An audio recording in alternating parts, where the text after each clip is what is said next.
great. Yeah. Good, yes, I believe what he called. Well, I was just filling Adner in on the cyber attack with the HSE. So I was expecting very small numbers here today, but yeah, it looks like we're filling up as we go along here.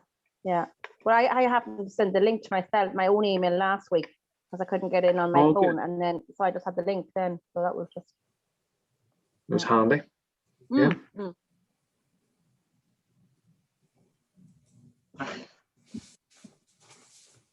So Adner, what are we covering today? Well, today we're going to go through the last part of this topic here. So we're going to go through the cervical posture tendencies, then talking about the primitive reflexes, and then the seating systems. So very good. And as I said the last day, guys, Adner has been we're recording as we speak. Has been recording the series of the stealth product webinars. So we will be sending out a link in the next couple of days. We might be best holding off on sending that just due to all of your emails and everything being down as well. So maybe we'll just hold off on sending that before they're back up and running.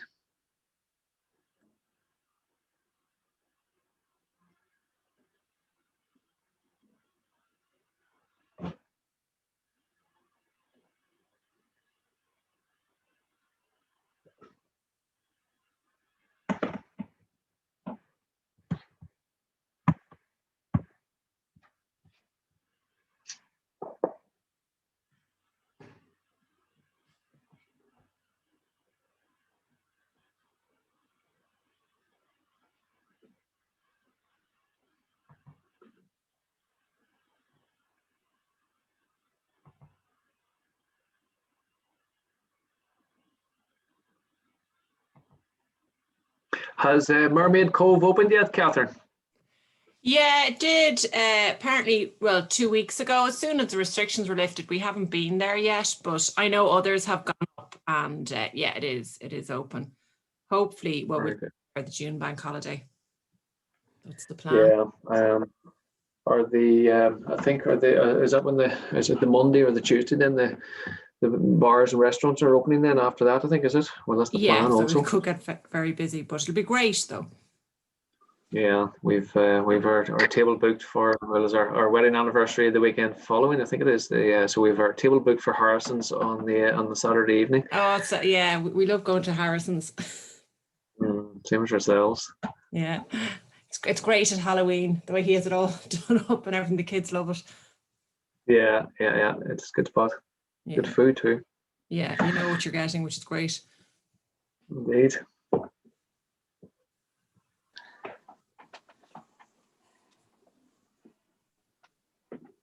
Do you guys still have to wear a mask? Yeah. Yes, I think so, Adner. Well, once you're seated, you can take when you're out and about, you can take your mask off at your table. But if you're walking around, yes, you have to put your mask on and still take those precautions. But the vaccine, the rollout is really sort of.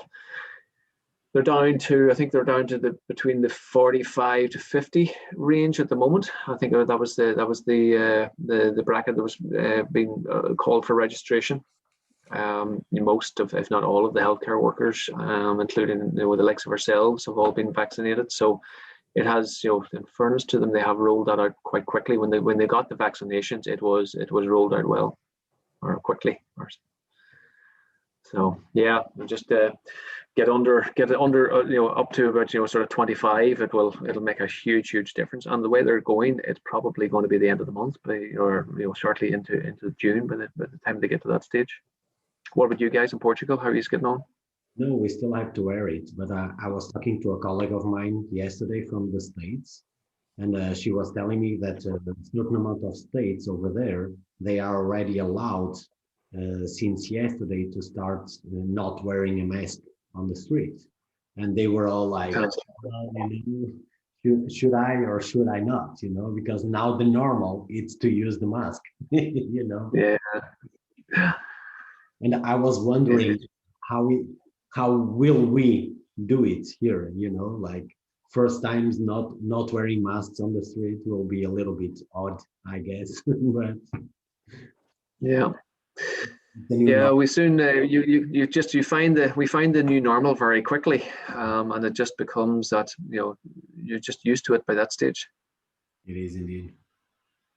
Yeah. Well, we have a few more people joining here. You're all very welcome, guys. Thank you for joining us. We were just filling Abner in on the cyber attack within the HSE. So yeah, we've again this has been recorded on the whole series is going to be available via downloader. So any of your colleagues that do miss this can watch back and or playback or whatever it's called in their own time. We'll get the link out to that in the coming days, but we probably will wait until the IT systems are up and running again before we send out that email with all of the links.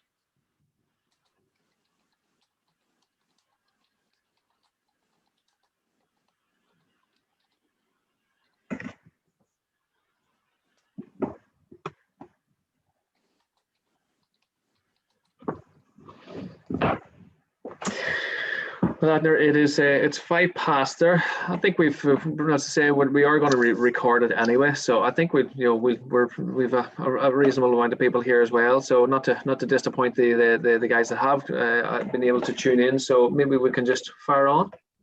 Definitely. So once again, thank you so much for everybody attending here. Today we will talk about the cervical postural tendencies, primitive reflexes, and seating systems. Okay, so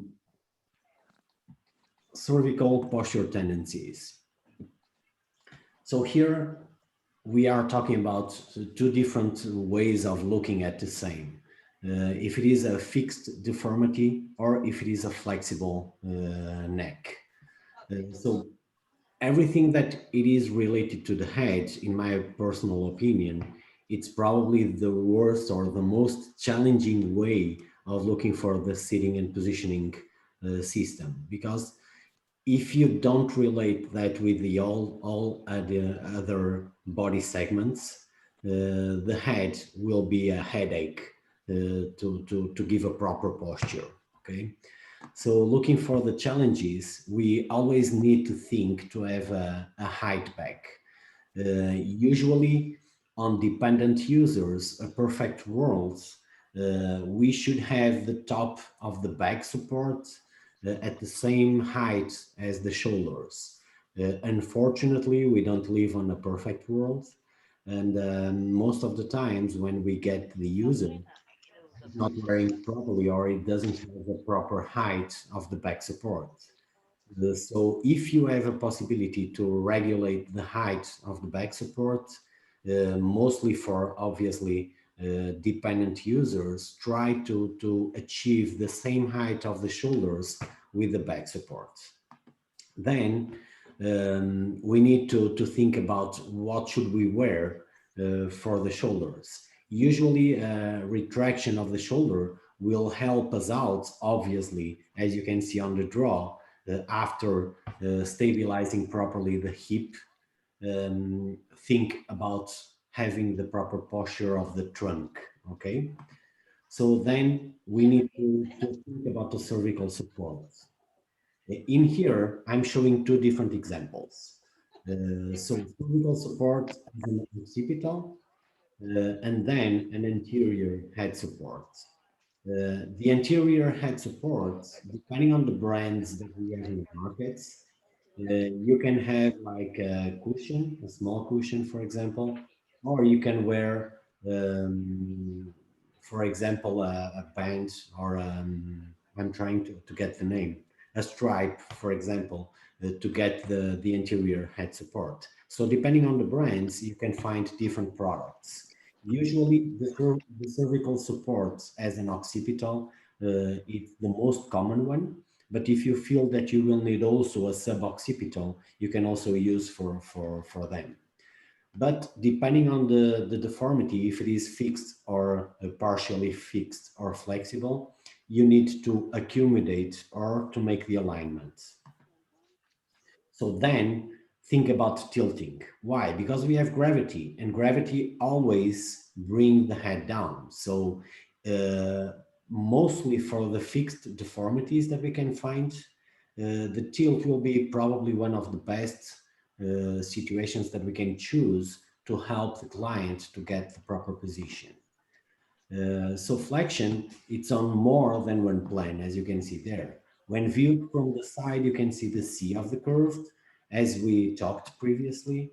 By using the 3 points of contact technique, we can determine where should we apply the products, okay? So the position can work well, but with an upright position on low tone clients, the Atlas creates a cervical flexion with capital extension. So talking about this, we are preparing now a big presentation exclusively for the head positioning. So it's going to be a totally new one. Probably in 2 months, we will have it for the market with scientific studies talking about the references. It will be a presentation. But here we are already providing some small information about it. So a good solution will be to use the 3 points of contact in conjunction with the tilting space. So you can see there some of the cases with cervical flexion.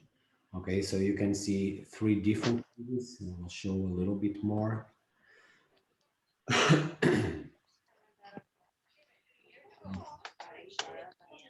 So as you can see there, here we are talking about the cervical extension. So with the cervical extension, we need to have, once again, shoulder retraction to remove the extension, combined obviously with a hip stabilization.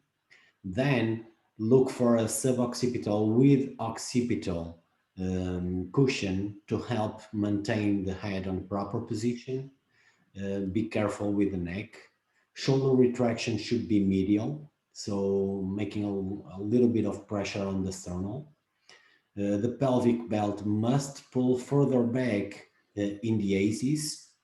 So depending on the tone, we might have to change the angle also of the hip belt to have a better result. And once again, we are looking for different planes. So when viewed from the side, it is observed that the support points are needed in the occipital area, okay? Shoulders posteriorly and the middle cervical spine anteriorly. This is where the difficulty begins. And why is that? We don't have anything to apply pressure to the cervical spine, but it's not that tough to do it, to accommodate it with the belts or the back supports. So that's our lucky. It seems that we are successfully, if we look to the curve, in a larger area, okay?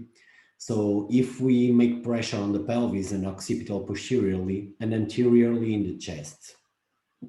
So the retraction of shoulders usually provides the force of opposition to the occipital support, and then we can reduce the extension.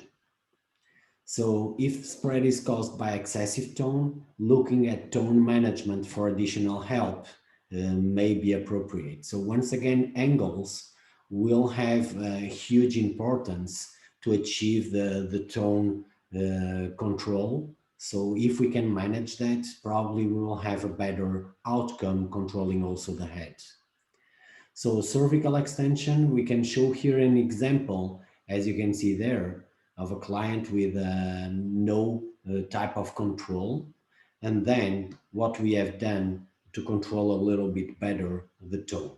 So if you can see some things that we had done on the sitting and positioning here, you can see the angles are probably one of the best ways of achieving a proper alignment. You can see a lot of different angles over there, like the foot angle, for example, the knee angle, and then the hip angle to the trunk.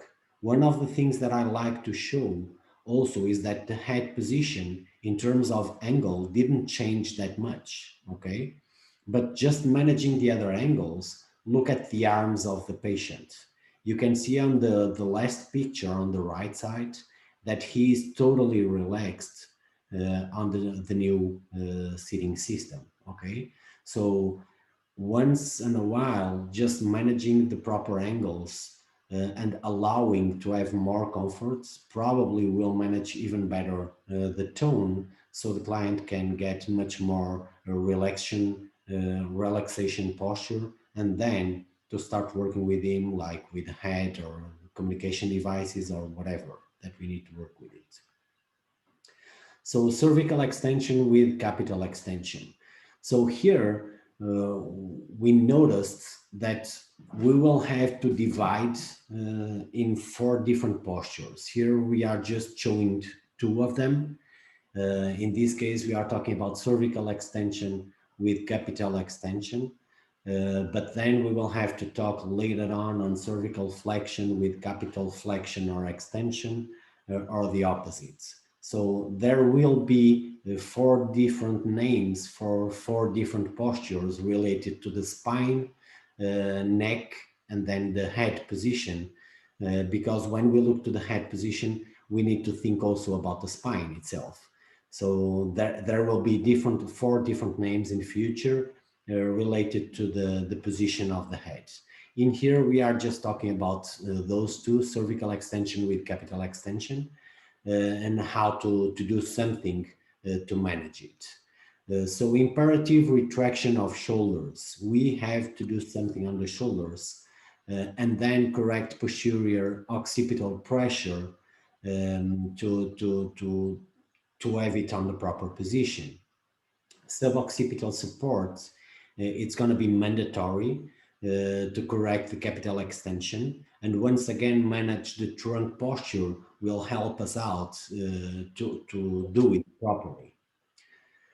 So when we have cervical flexion with capital extension, this is probably one of the most challenging ways of achieving a good outcome, because we don't have a lot of products to help us out to get it done. Okay, so in here we will have always gravity helping out to get the back posture, and then the client to compensate the way of seeing it will do after the cervical flexion, the capital extension, as you can see on the draw.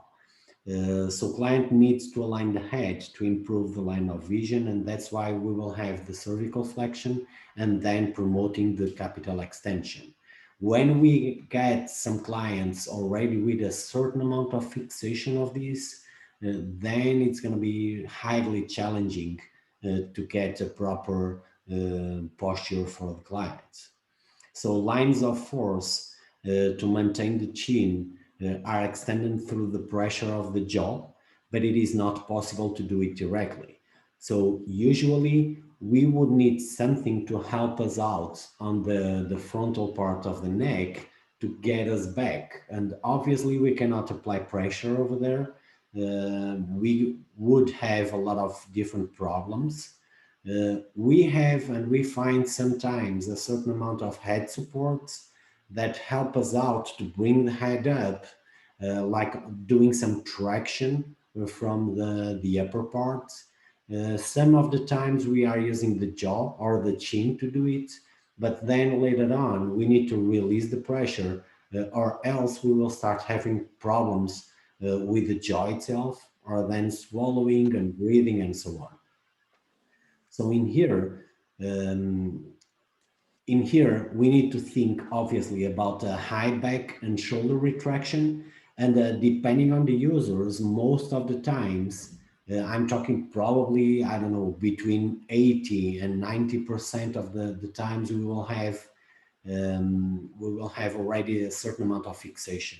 Okay, so if it is partially fixed, as you can see on the draw, probably the best choice of a back support, it will be a molded one. Something that we can already go with the client to promote comfort and to prevent to be even worse. But obviously here, we need to think that gravity will still be acting with users. So probably the best choice to get it back, it's gonna be the tilt. So cervical flexion with capital extension, we always need to think to have a primary support, even if it is a manual chair or a power chair, doesn't matter. Please, please, please think about tilt, okay? So lateral flexion. So on lateral flexion, we need to talk about two different ways of moving the head, lateral flexion and rotation. And we cannot separate both, but we need to think on different ways of controlling it. So for lateral flexion, as you can see, some examples there, this is directly associated with scoliosis. So usually we will have lateral flexion when we already have a bad posture of the hip and trunk. It doesn't matter if it is fixed or flexible. We need to think on both ways at the same way of thinking. So once again, remember the 3 points of contact. First one on the hip to control the pelvis, then go for the trunk, 2 and 3, and the second and the third points. And the third point of the lateral support will be exactly the same first point for the head, 3 points contact control. So one it's going to be the lateral, the second one will be the neck, and the third one will be the head. Okay, so you can see also this associated to low tone.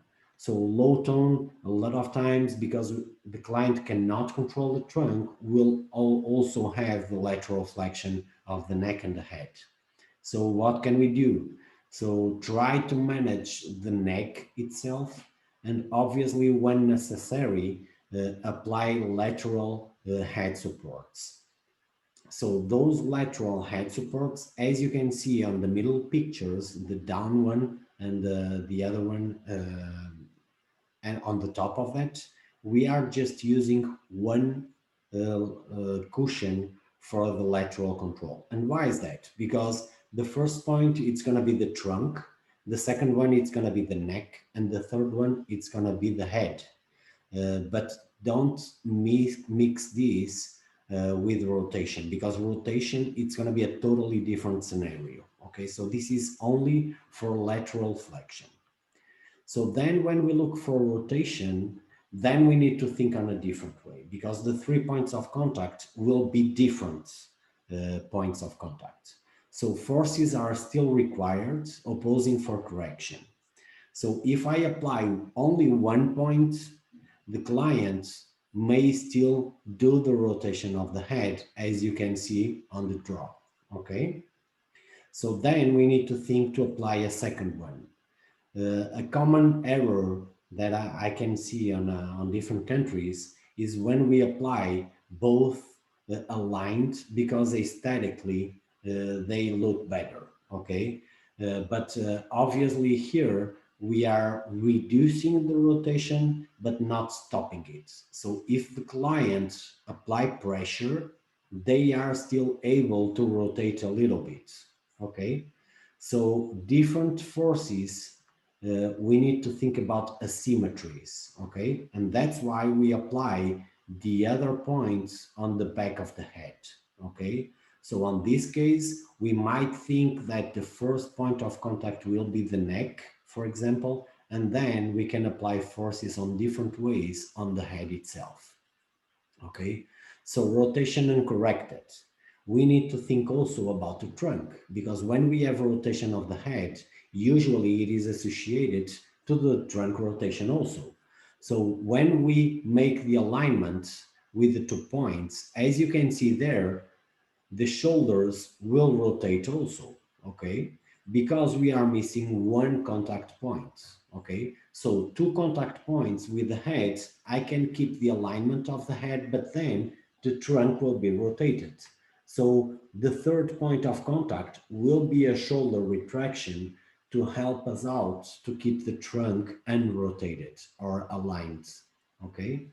So the 3 contact points that we had for lateral flexion are totally different when we are managing a head rotation, okay?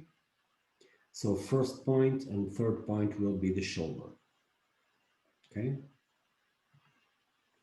And this is it for the cervical posture tendencies. Here, we will begin talking about the primitive reflexes, okay? And when we start talking about primitive reflexes, I need you to think that this will not be the equal or exactly the same for all the clients that you will have, or try not to think that all the things that you can see on the market will be a primitive reflexes. No, we need to think about them because we are taught on the college about the primitive reflexes, but later on we almost forget those primitive reflexes when they are retained, when we are looking for managing tone or doing some alignment or using products for sitting and positioning. But primitive reflexes, if they are retained, and we know that, at least help us really a lot to manage a lot of different situations, sometimes that we think it's going to be quite hard. But knowing if it is a primitive reflex can provide us a big help to manage all the problems that we can face. So the primitive reflexes are a group of motor reflexes found in newborn babies. They develop in utero and share the characteristics of being present at birth in a full-term healthy baby and are mediated or arise from brainstem. So usually we need to think that it happens like an involuntary response when we provide a stimulus to the clients. Okay, all of the reflexes, all of them, they are not cognitive or actively set off. Okay, and we need to think if it is a primitive reflex, we will always get the same response. So if we have a trigger that it will trigger the reflex itself, we will get exactly the same reaction of the user. If we get a different reaction when we trigger it, then it's not a primitive reflex. It can be tone, it can be sensitivity, it can be a lot of things, but it's not a primitive reflex. Okay? When it's triggered, think that we will have always the same response.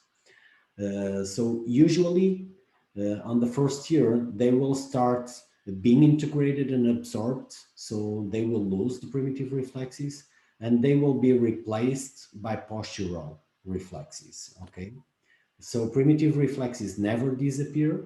Okay, so they can be integrated and it can happen that they are reactivated if the client, for example, has a head injury, for example, or a cerebral insult or disease, they can reappear.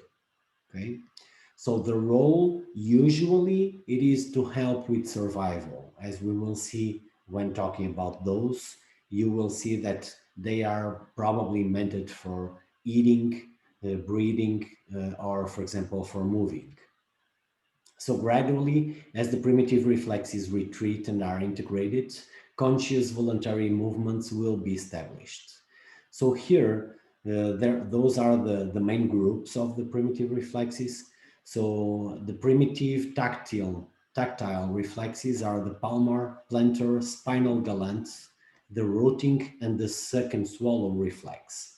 Then with the proprioceptives, we will have the TLR or tonic labyrinthine reflex, the ATNR, the symmetrical tonic neck reflex, and the STNR, so the symmetrical tonic neck reflex. And the multimodal, probably the main one that we can see and the most common one on cerebral palsy, for example, the Moro reflex.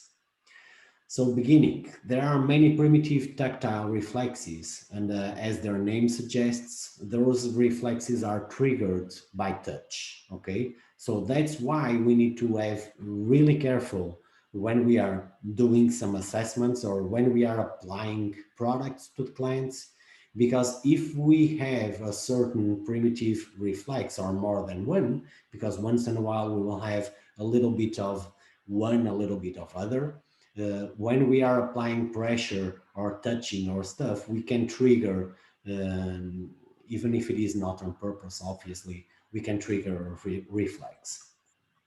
So the palmar grasp reflex, it is divided in two parts: the grasp and the response to traction. Okay, this is the one. Exceptionally strong palmar reflex may be found on an infant when hypertonic cerebral palsy. This is the one that when we put our fingers to the baby's hand, they will immediately grab our finger. And we might think, well, how strong he is. And he's really pushing me hard and stuff like that. But actually it is probably the first one that we can see easily on a newborn. So what is the purpose of the palmar reflex? This is deep rooted. So will help the neonate to climb to his mother for safety.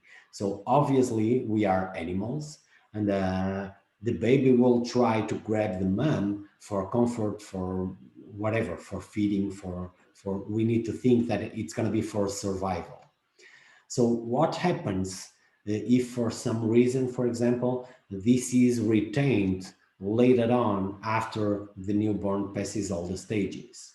So hypersensitivity of the palm and the hands and intense dislike of touch in the hands is a nuisance. It can prevent correct use of implements.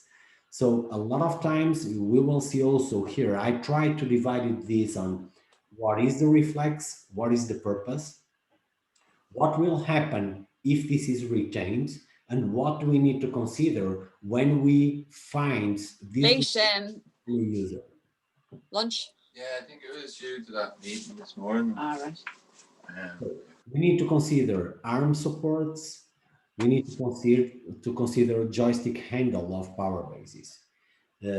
On this case, I want to give a small example. I had a lot of users, mostly child, that when I was trying to use, for example, power base, we thought that the client would do it properly, okay? And when we add the user for the product itself, we found out that the user was totally erratic trying to drive. So he was going crazy, knocking people, knocking doors, knocking windows, everything around, they were knocking with the power base. And we thought, well, it is not prepared, probably it's still immature, so we need to consider that later on. So let's try the power base in 1 year or 2 years or 3 years later on. Obviously, we are thinking that only the client is not prepared to drive a power base. I bought some.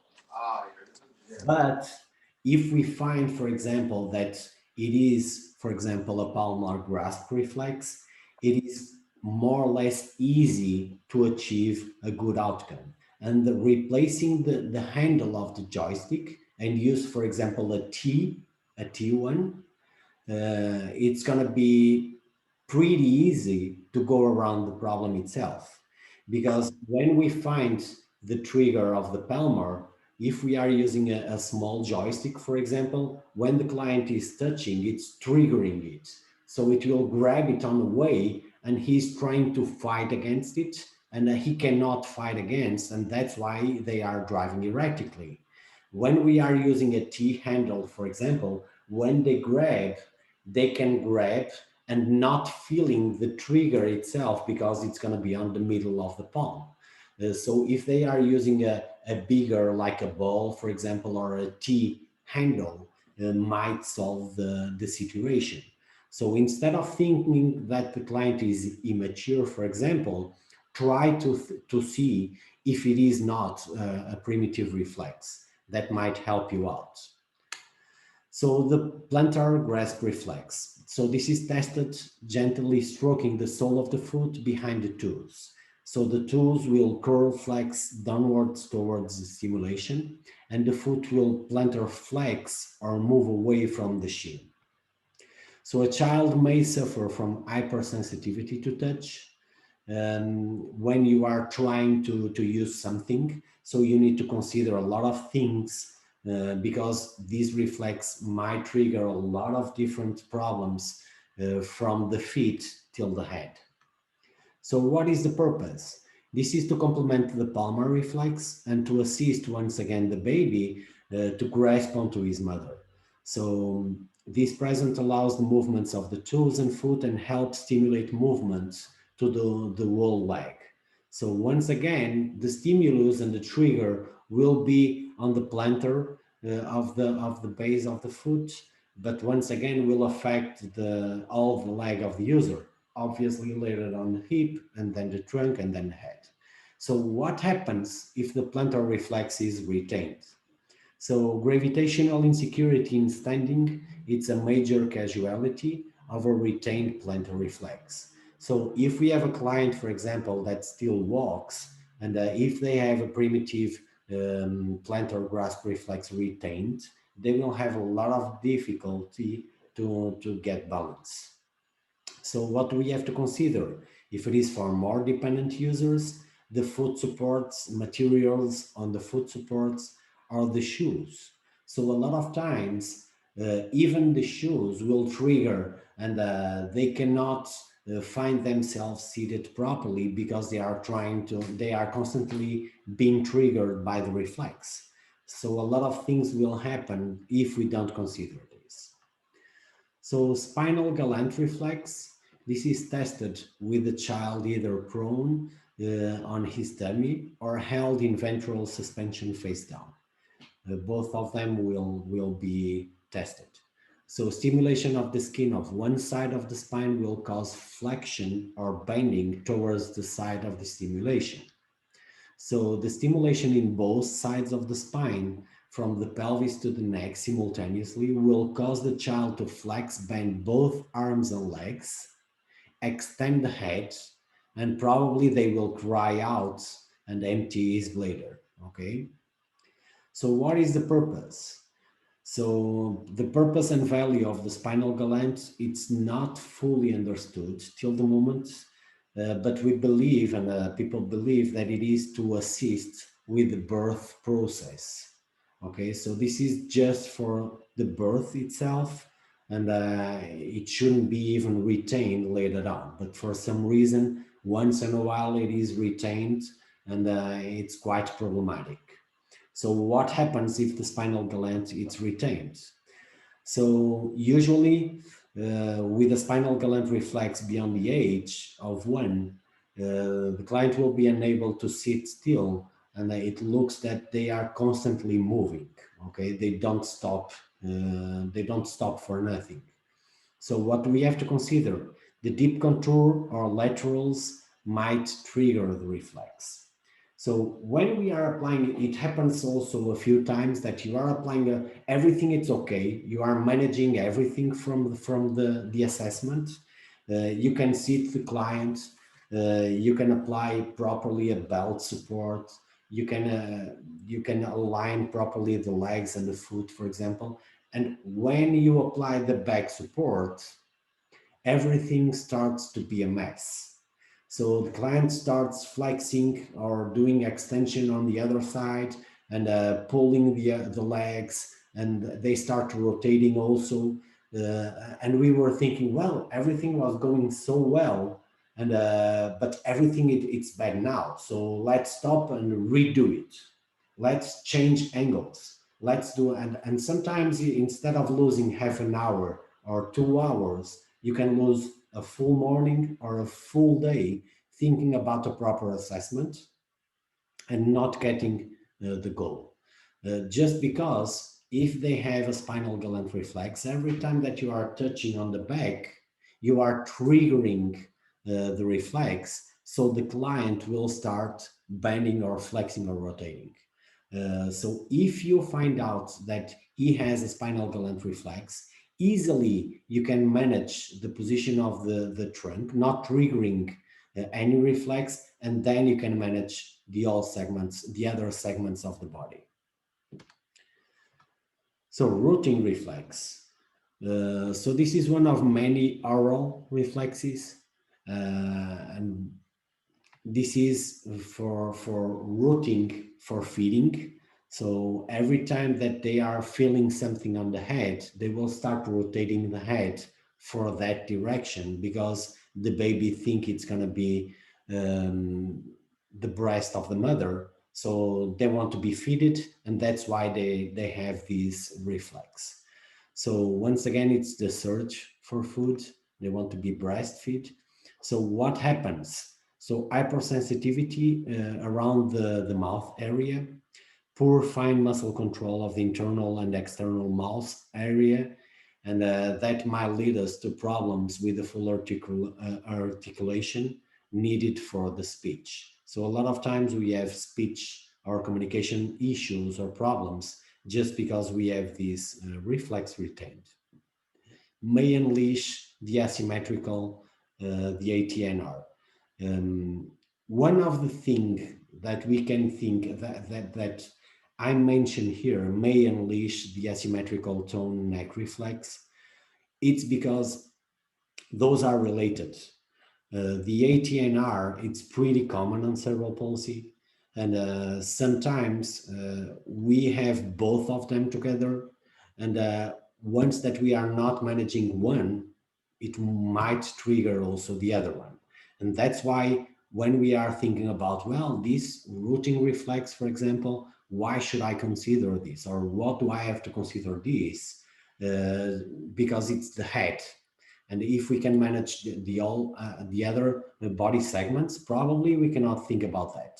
But no, that's not true. We need to think about that mostly because it can trigger an ATNR that you will see it's going to be pretty common, and then will be really bad for sitting and positioning. So what do we have to consider here? So usually the size of the head support. Sometimes having a head support too big or too much in contact with the head of the user might trigger the reflex itself. So they will start the rotation of the head for the trigger, and then they will unleash, for example, the ATNR that will give us even worse scenario for the hip management, for the tone management, and so on. So client closes, so the choose sometimes of having a close that might be touching, for example, the cheeks, will be enough to trigger that reflex. So second swallow reflexes gradually appear from about 12 weeks in utero and should be present only at birth. So suckling has an inhibitory effect on the ATNR. So the second swallow should not be considered for sitting and positioning from a certain amount of people. I like always to talk about it because when they don't have it, we don't think about ATNR. When we have this reflex retained, we need to think about the asymmetrical tone neck reflex. Because as you can see on the picture, for example, this client of mine, he has a second swallow reflex. As you can see there, he's constantly sucking the finger or the hand or the arm or the closes. And as you can see also, he already has the ATNR. You can see flexion and bending and rotation there. And so once again, when we don't have this reflex, we will probably not have the ATNR. When we have it, probably we need to think about managing even more things. So what is the purpose? The purpose of these reflexes, it's once again, like the other one, for feeding, but we need to think that feeding it's not only nutritional. Okay, so the combination of suckling, swallowing, and breathing, and the coordination of these, this is a totally complex sensory motor skill that it's going to be essential for the development of speech. Okay, so it's not only for feeding itself. So what happens if we have this reflex retained? So sucking of fingers, thumb, and closes may continue, as you can see on the picture. It may be a retained links with the hand and mouth movement, especially if the palmar response is also present. So once again, when we have a retained primitive reflex, we need always to think if we have some more that might be there present. So we need to consider even more things when we are looking for the products. what do we have to consider? Suckling has an inhibitory effect on the ATNR. So if we have a client with this reflex retained, we need to go to the ATNR reflex to think if we have to manage other things, as we will see on the other ones that we will still talk. So positive support reflex. This is the first postural reflex to develop, and it is present between 3 and 4 months of age. When the baby is placed in vertical suspension with the feet touching the mat, the baby will extend the legs and attempt to support his weight while being balanced by the examiner. So the purpose is to support the body. It's a preparatory position for motion. What happens if this is retained? So usually we will have a generalized body extension, okay? What do we have to consider? 3 critical angles of the primary support. It's gonna be essential to manage this. Back support, seat hip, the seat foot support with the knee, and then the foot support with the foot plate, the ankle. So the leg cross flexion extension reflex, this is a primitive reflex that it's only present until 1 month of age, usually, okay? So when we hold one of the baby's leg extended and we apply firm pressure to the sole of the foot of the same leg, the baby free legs flexes, adducts, and then extends.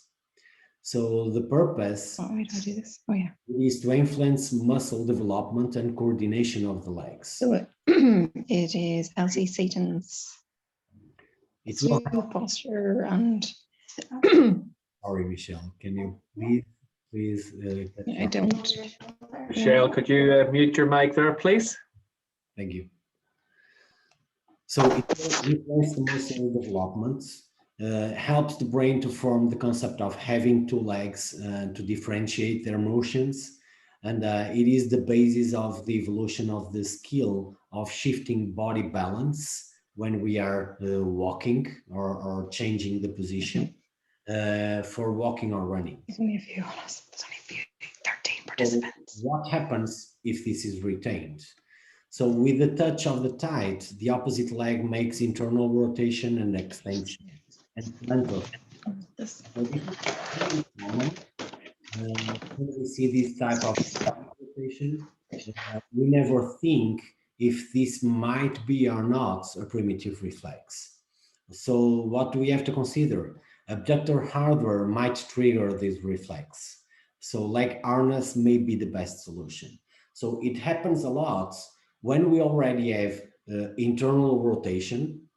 It happens a lot that we apply an abductor. But if we have the reflex retained, applying an abductor there to do the alignment of the legs will trigger even more the internal rotation. So knowing that, we might think that later on we will have a subluxation or a luxation of the hip just because of that. And we need to consider if it is triggering that, then probably it is a primitive reflex, and we definitely cannot use an abductor block. So the TLR, tonic labyrinthine reflex, it has 2 components, okay? It might be forwards or into flexion on prone, or backwards or into extension on supine, okay? To activate the TLR, client's head is brought to his chest, the arms bent to his body, and the hips, his hips will flex and the knees will bend. His legs are drawn into his tummy, okay? If it is into extension, it's shown by letting the client's head drop below the level of the spine, and the back will arch up, shoulders retract, arm straightens and move back away from his body. The purpose of TLR is to provide a mechanism for altering tone in the neonate. So muscle tone is also reflex in origin, but it is primarily a stretch reflex. So tone is maintained and adjusted to meet the requirement of posture, and the movement and needs to be high enough to resist the effects of gravity, but low enough to allow movement to take place. So obviously we will need the stretching and the bending accordingly to the needs, and that's why we need to manage it. What happens if this is retained? So usually vestibular effects may be present as motion sickness, poor balance, visual perception problems, issues with spatial concepts, for example, those are very common. And the effects on tone are depending on which one it's going to be retained. So if it is flexion or forwards, may cause hypotonus, okay? So weakness, poor posture and slumping. And if it is an extension, it might cause the hypertonus or increased tone as present, as lack of smooth movements and toe walking. And we need to consider tilt and recline and the angles of the positioning system. So you can see an example there of a TLR.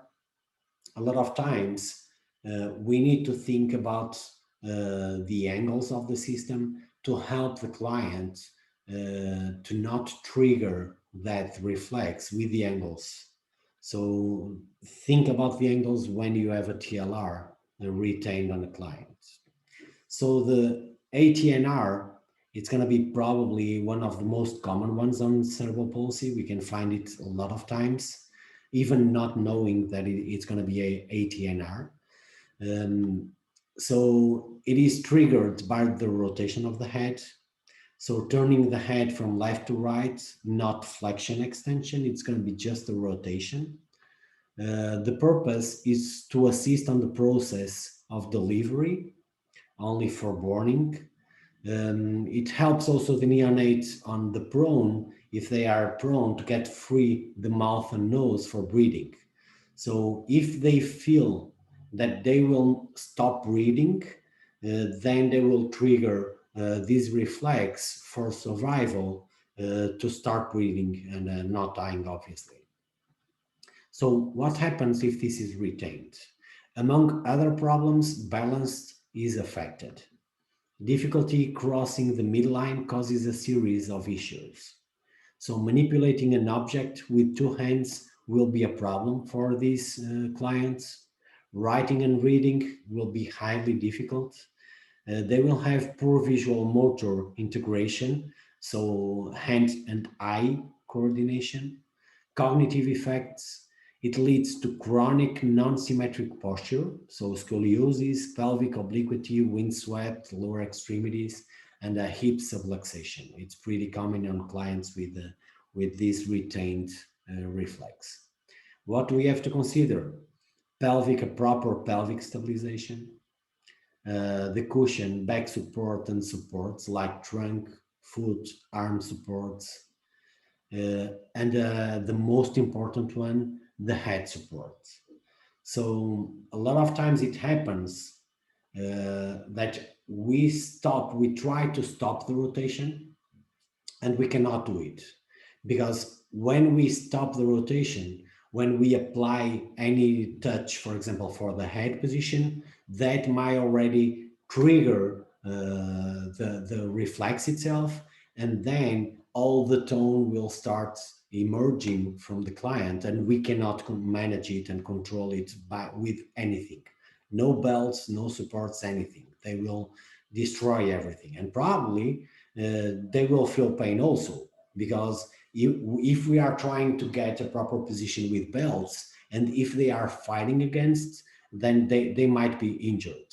So be careful with that. But a lot of times, a good choice of a head support might prevent the ATNR, so we can manage then all the other body segments easily. So the symmetrical tonic neck reflex, STNR, this is a difficult reflex to categorize because this is not a true primitive reflex, okay? This is not present for any length of time at birth, nor is it a postural reflex because it should not be retained. Unfortunately, once in a while it is, and it's also pretty difficult for us to work with it. So this is triggered by the neck position of flexion and extension. So it's not rotation. As the ATNR, it's going to be flexion and extension. So the arms go into extension and the hips and legs flex. Okay. Conversely, when the head goes down, the arms flex, bend, and the legs will extend and straighten. Okay. So the example is the one that we use here. When we are going for the babies and we are stretching our hands to grab the baby, when they try to extend the arms, they will bend the legs and they will sit on the floor immediately. And that's because they will have the STNR while they are babies. So that's why it happens that when they extend the arms, they sit themselves on the ground. So the purpose is to inhibit the TLR, okay, and allow the child to get into the position to creep or to crawl. So what happens if this is retained? One of the most obvious signs it's seen on the posture, as you can see on the picture of another client of mine. So head position will still affect the tone of the upper and lower body differently. So the head position will have a high importance or impact on the tone management. So client may also tuck his feet under the bottom or hook his feet around the legs of the chair to keep the body under control, because it's the only way that they have to manage the tone. So problems in function and the ability to keep the pelvis in a neutral position, it's also common on these kind of clients with this reflex retained. What we have to consider, proper pelvic stabilization will be good to help preventing this, and then thinking about what type of supports we are applying for head, foot support, and so on. So the moral reflex. So it's the only one that can be triggered by all the senses, okay? So everything can trigger this type of reflex, unfortunately. So if it is the head position, vestibular, touch, sight will be visual, sound will be auditory, smell will be olfactory. So all movement factors such as kicking or sneezing, and this is the matriarch of early reflexes, and the most common one that we can see here. So when activated, the moral reflex causes throwing the arms open and away from the body, so extension and abduction, and the hands will open. The legs also abduct, but not quite so markedly. At the same time, clients takes in a sharp, sudden breath, and there is a short pause, and then the limbs are drawn back into the body. So the purpose, it's going to be just a protection for the user. It is to assist survival in an AO8 whose fight mechanisms are too immature to be of benefit. But even us, if we think, for example, if it is, for example, if we feel that we will fall, immediately we will open the arms to protect ourselves when we are falling. So this is exactly the same reflex that they have retained here. So what happens if this is retained? Client is likely to be hypersensitive to sensory input. What type of sensory input? Everything. Vestibular hypersensitivity may trigger responses such as motion sickness, poor coordination, balance insecurity, hypersensitivity to touch. It happens a lot when we are doing the assessments. Just by touching the client, they will react immediately. Visual hypersensitivity, hypersensitivity to auditory input can result inability to discriminate sounds and closing or background noise. Sometimes it happens to me that I'm doing assessments, for example, for power, and the client cannot concentrate because it's too many lights on the room, or too noisy, for example, too many people, too many movements, and that might trigger a reflex that probably we will think it's going to be, well, the client it's immature once again, but it's not. It's just because we don't have the proper environment to do the assessment. Might be power, it might be communication device, it might be just for posture. So what we have to consider, tilt and recline, mostly for the movement itself. Every time that we start recline or a tilt, for example, it will trigger the reflex, and we will lose the management of the posture. Vibrations. So one of the things that we start looking at on a different way, it's when we are looking for power bases, for example, or for scooters, to have a proper suspension might help reducing the triggering of this reflex. So once in a while, thinking on a proper suspension of the power base or the scooter will help us out to manage or to control the user better. And this is it for the primitive reflexes. So the last part of the presentation will be about seating and positioning systems. And for that, we need to think that it is a little bit different, a seating system from a seating and positioning system, okay? Seating system, for example, it's like our car, for example. We have a seating system, but it's not a positioning system. And when we do, once again, a fast search on Ankle Google, you will find a lot of different products for seating and positioning goals.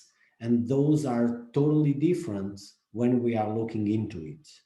So when we think about seating and positioning systems, we need to think that each client will be unique. So we need to think and choose a unique product for that unique case or client. So the positioning system, it's made for each user, and that's it. So according to their needs and their pathologies.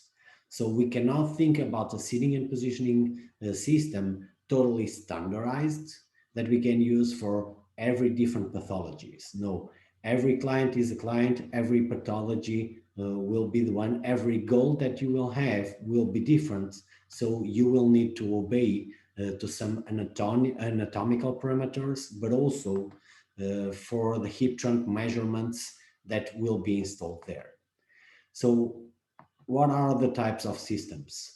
We are dividing it in two, so molded systems and adjustable systems. So molded systems are the ones that we will accumulate or provide comfort just to prevent to be worse in the future. But everything that we have on the client, it is already fixed or installed, and we cannot do a lot or any alignment or correction of posture, okay? The adjustable systems are the ones that allows us on the future to work with the product itself accordingly to the needs of the user. So if the user is growing, is getting weight, is doing a surgery and changing, the seating system will be adjusted accordingly to that needs. Okay, so for molded seats, they are used for users with large deformities and usually fixed or partially fixed deformities.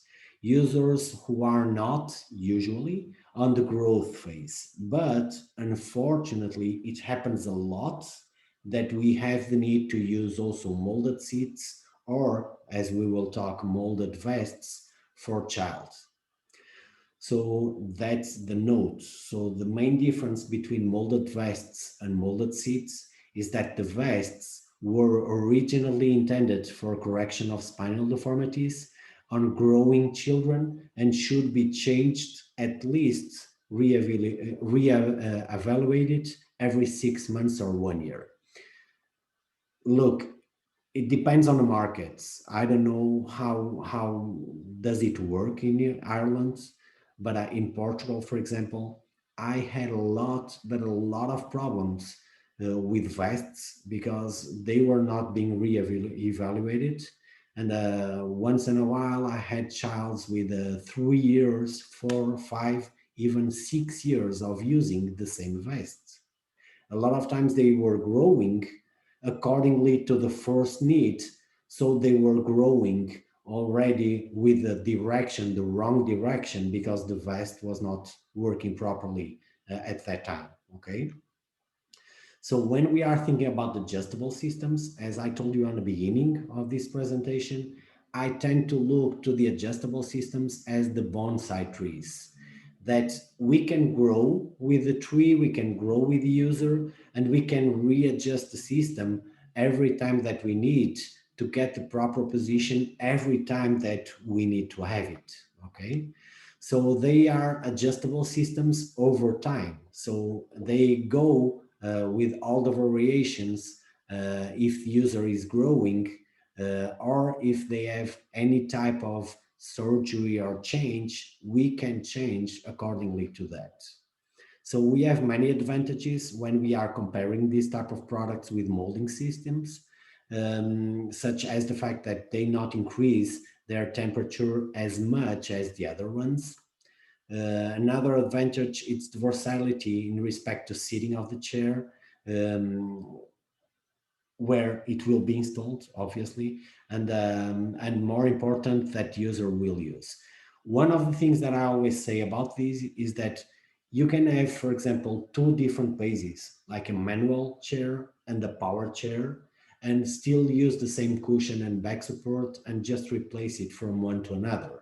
So usually, and now much more, we have an easy way to attach and disattach the products. So it's going to be quite easy to remove a cushion or a back support and to apply to a different base. And you can have two different bases with two different goals and the same seating and positioning system. So they are used for patients with fixed or flexible deformities or partially. So usually we can do now, for example, on the back supports that you can see down there on the last picture, we can do also some molding depending on the deformity of the user, just to keep the shape of the body. And for example, for weight distribution or comfort. And obviously we can do it also on this type of seating and positioning system. So depending on the characteristics, they may cover a wide variety of diseases and deformities. Can also be used with users who are not simply prostrate in the chairs. On the contrary, with those who are moving consciously or unconsciously. It happens with patients with involuntary movements. It might be spasms, it might be just an active user, for example, moving.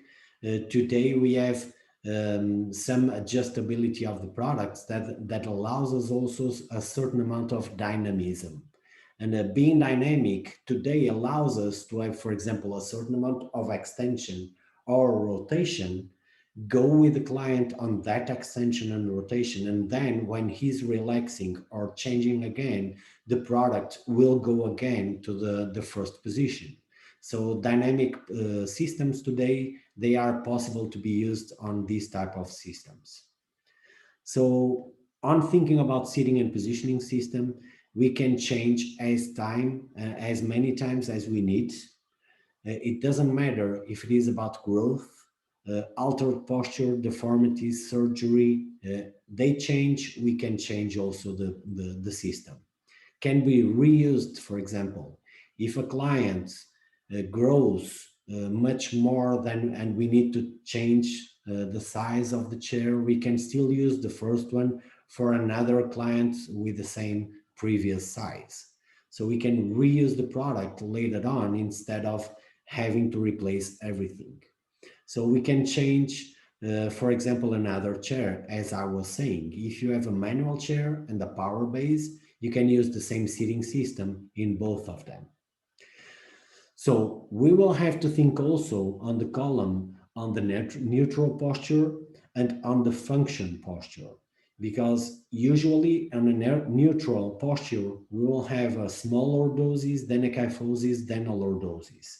Every time that we think on posture for function, we need to look at the frontal area of the client.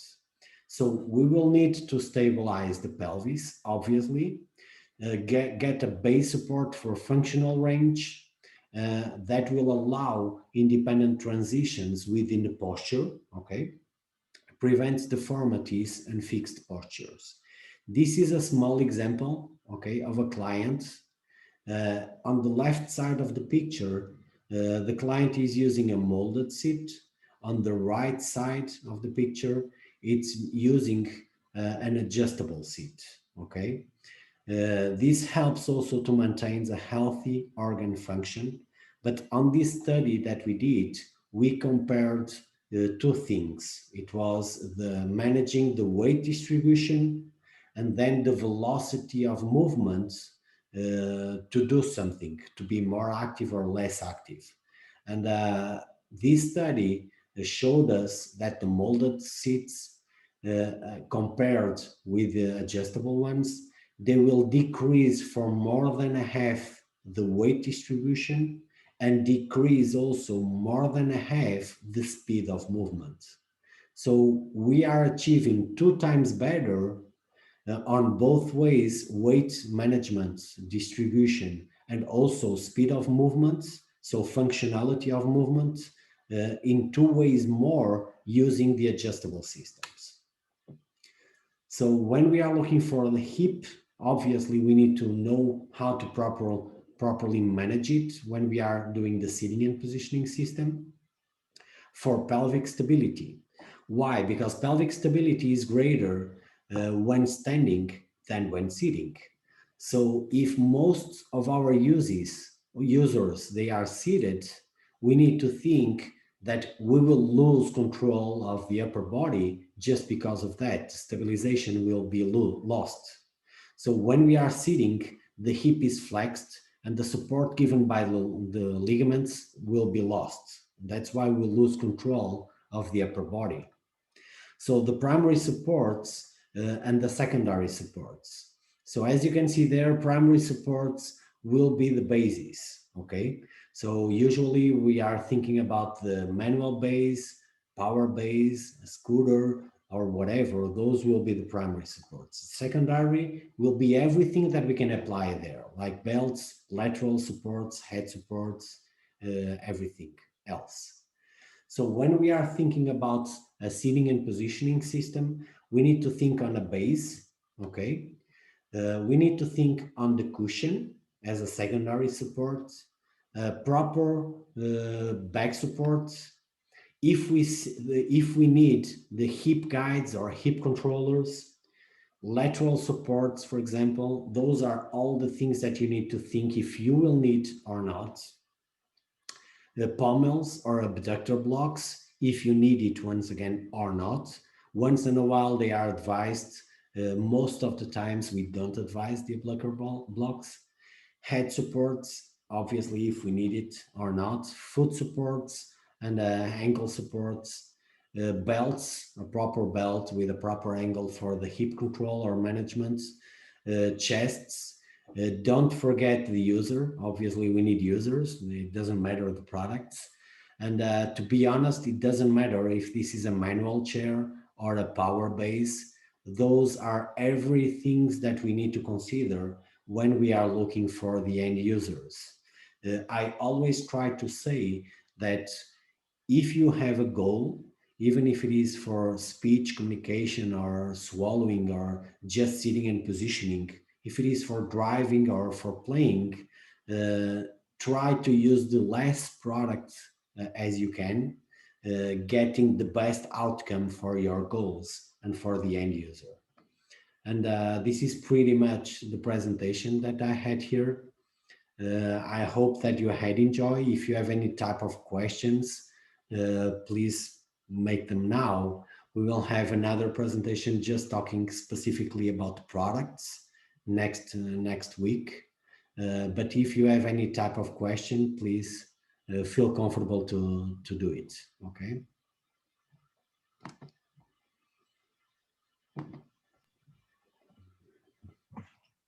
Thank you very much, Adna. That was very good.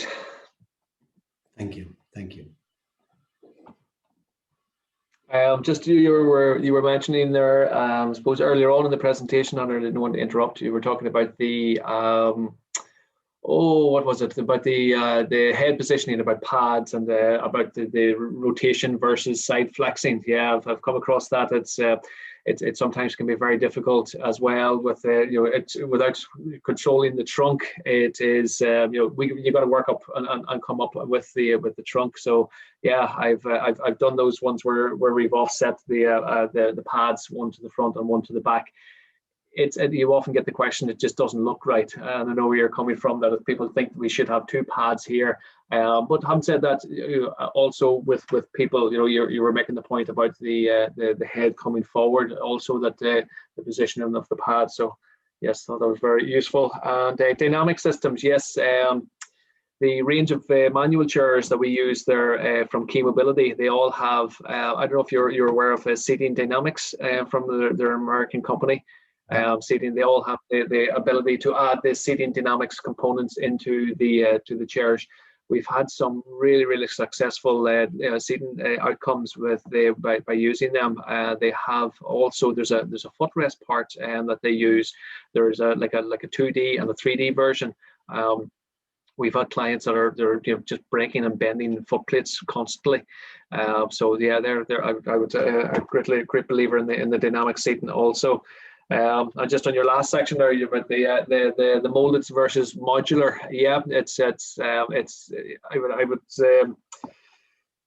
Yeah, the molded systems, obviously, as a manufacturer of molded systems, it's we see that there is definitely a need for that within the market, as you would probably agree. And it's I also agree that there's also a good place there for the hybrid systems. That you may have somebody there that is quite windswept on the cushion, but the trunk maybe just need a little bit of lateral support, and that's exactly those would be the approaches that we would also we would go for. But sometimes we do feel that there is definitely need for a full mold.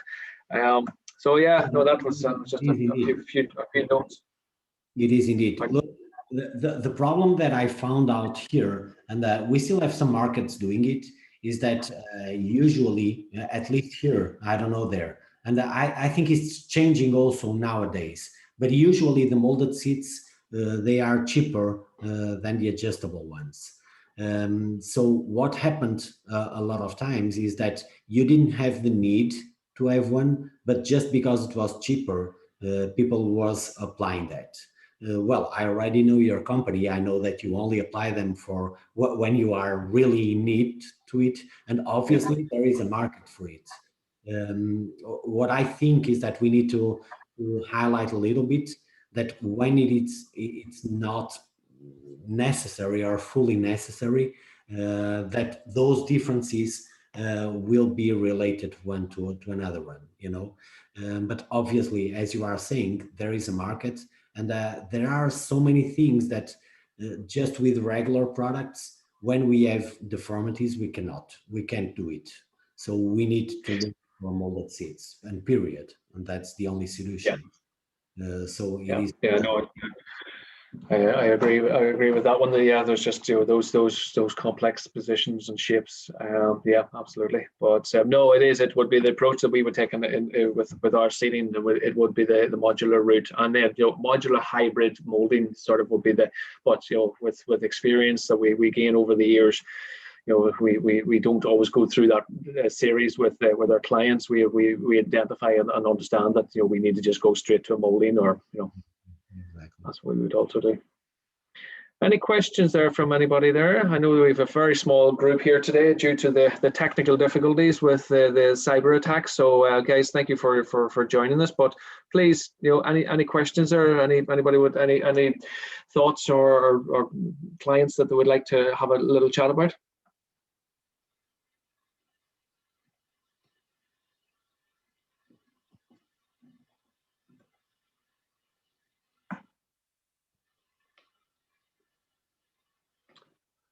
Okay, there we go.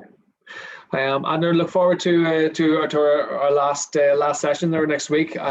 We will, as I said, we will be recording again, and we're going to put them all out to. You're welcome, Catherine.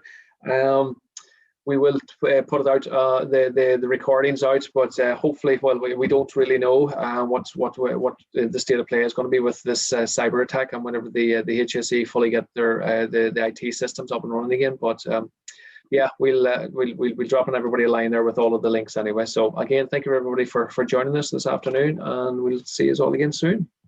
Yeah, thank you. Thank you, Adner. Thank you so much. Thank you. Thank you, guys. All the best. Bye bye.